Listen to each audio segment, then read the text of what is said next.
He's such a bully boy, it's unbelievable. Let's get over here where it's a bit more quieter. Now, it's been a long time since I've done the last video. Well, I decided to have a little bit of a break from YouTube and just sort of get away from technology for a bit because it was driving me mad. So, I am running out of ideas as well for videos. So, I would very appreciate it if you could leave a video idea down below, just to see if you can help me out a bit, because I've got quite a lot of videos on this channel now, and I'm sort of finding myself repeating as well. Now, what I'm doing on this video is repeating myself again, so it's a day in the life.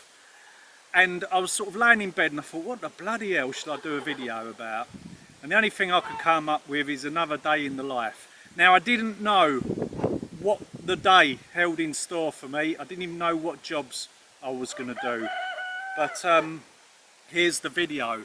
And if you don't like the noise of dispatching of animals or anything yucky or gooey or smelly, please switch off now. Here's the video. Now, being self-sufficient, the clue's in the title, isn't it, really? You have to do everything yourself.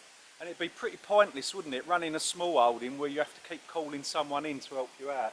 You've got to do these things on your own. And the first job of the morning is a bad one. Cesspits blocked. The blinking cesspits blocked. Have a look at this. So, I've got to unblock this. Not a good job, is it, for first thing in the morning, and my gag reflex is not the best. Now, don't let a cesspit put you off of buying a house, because actually it is cheaper to have a cesspit and run it than being on the mains water. I only have to pay about £100 every year and a half to have this emptied.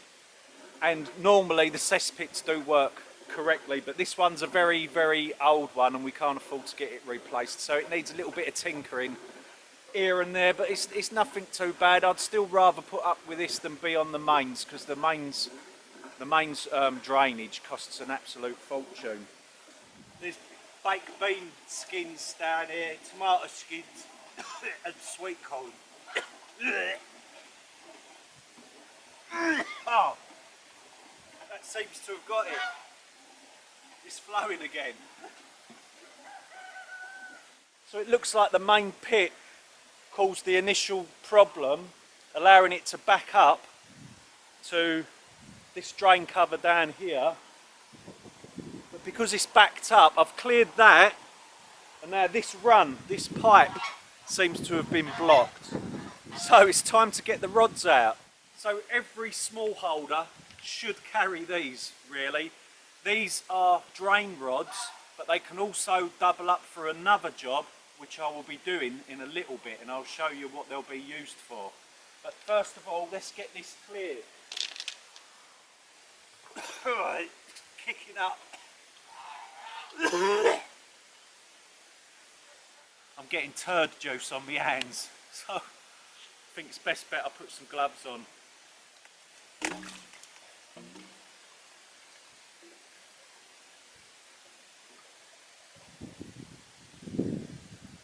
That's got it. There's a whistle, all back to normal, but it's not a whistle I'd want to bloody blow. Now, after that experience, I'm going to have to wash that down with a cup of tea. Let's go. Now, just before the next job begins, you're probably wondering why I've got this gun in my hand. Well, I'm not going to hold back on this video. I'm literally going to record my whole day from start to finish. And it's going to have warts and all on it. So, we've been hatching out chicks, as you can see, and we've got a few ducks in there. Sadly, one of the chicks has been born disabled. It's not doing too well. It's now decided to stop eating. It was born with a bad leg, and it is really struggling now.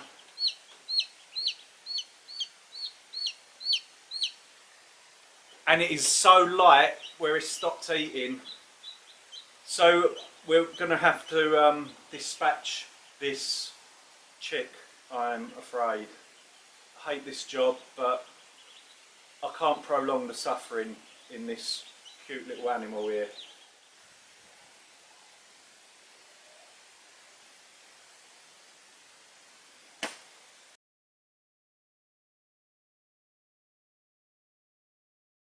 Now we have some guests staying in our caravan for a week.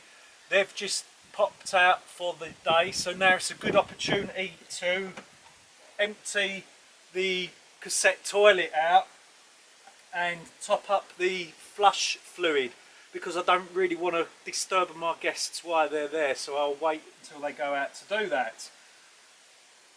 So, and then after I've done that, we can get on with the other jobs where I'm using the drain rods.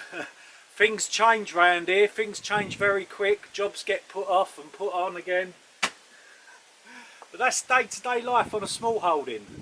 The next job, using the rods, the drain rods. We are going to service this, and using the rods we're going to sweep the flue out, because we've only got about 6 weeks to go now until this will be going on, and the winter will be coming soon. Now when anything like this is fitted, you've always got to make sure you've got inspection.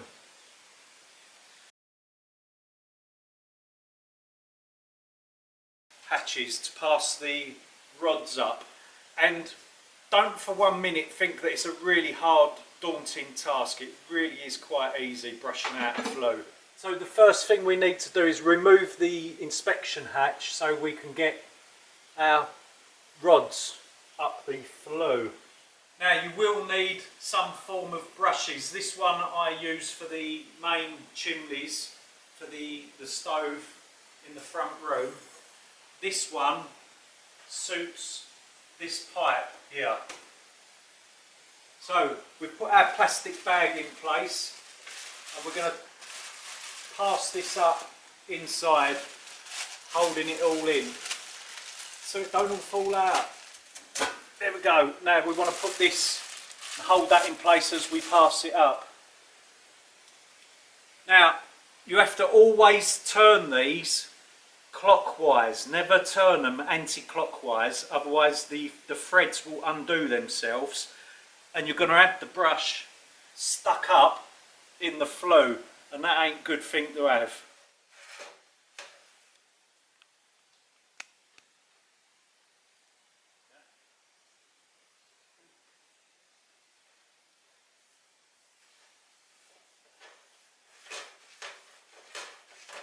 Now we've reached the top, it's time to pull it back down.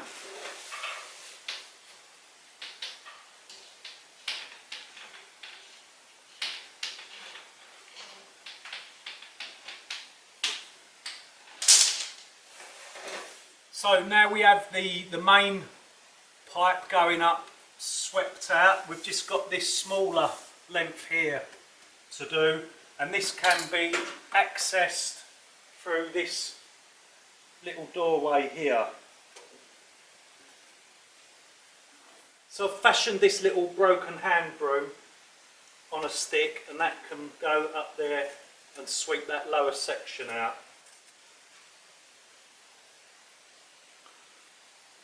Now it's just a matter of hoovering up all of this mess and the soot in the bottom there. Now, using fire cement, it's time to do repairs. You can see here it's all like flaking off here. And inside the firebox you can see that the fire cement holding the corners is starting to come a bit loose, so that's going to have to be replaced. Now before applying the fire cement, I recommend wetting it down first.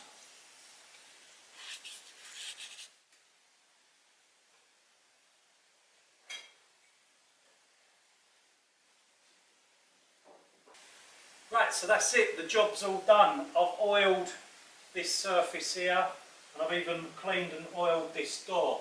Now there is one more last check. Come in closer and have a look. Now if I'll get all my old £10 notes that I don't want anymore, yeah, I wish. and we put that in the door and we check that the rope is sealing nicely all the way around,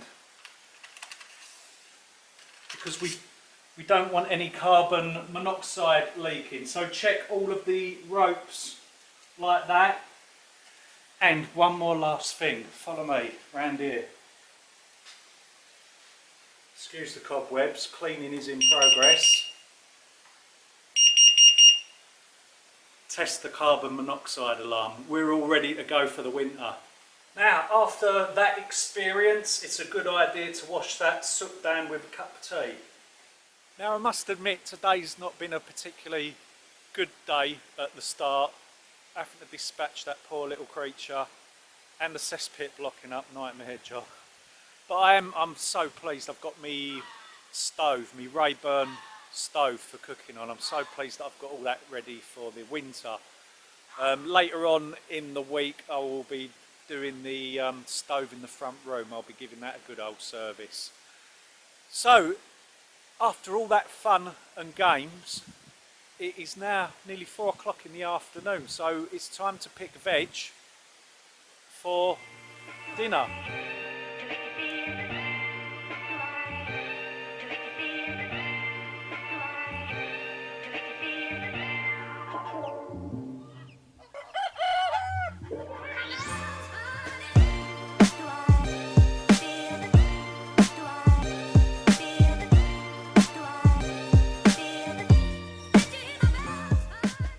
So I'm going to turn this off because this is making a bit of a racket while I film. But in there we are drying out bits of garlic so we can grind it up and make garlic salt out of that. That's our homegrown garlic. So what have we got for dinner? Well, Sophie's making some meatballs for us. We've got runner beans, too many of them, so I am going to blanch some of them and freeze them.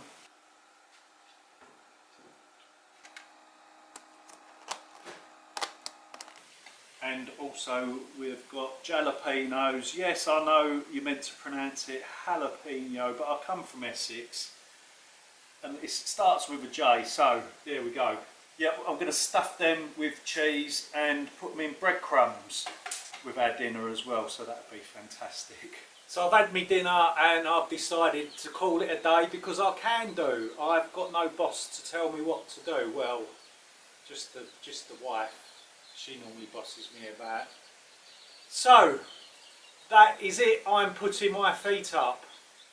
So I hope that video has inspired you to have a crack at these jobs yourself, because when you think about it, when you're small holding, you no longer have a 9 till 5 job, and you're like cutting out the middleman, so you're not earning the money to pay someone to come and do these jobs for you. You're being self-sufficient, and like I keep saying, the clue's in the title. You do everything yourself as much as possible. So sadly that brings us to the end of another video. Thanks for sticking by me. Just before I go, I've just remembered, some people have been asking me to leave a link to our eBay shop below. So there's a link below to our eBay shop. Do you know what? The shop's nothing special. It's just bric-a-brac and stuff that we pick up here and there, and we try and sell it on eBay just for a little bit of pocket money for us, because it's impossible to live without money in this world. The system's made it impossible, and there's bills that still have to be paid and we can't get away with them, otherwise we get locked up in prison. So thanks for sticking by us. Take care. Thanks for all your kind comments. Keep safe and well, and I'll see you in the next video. Look after yourself.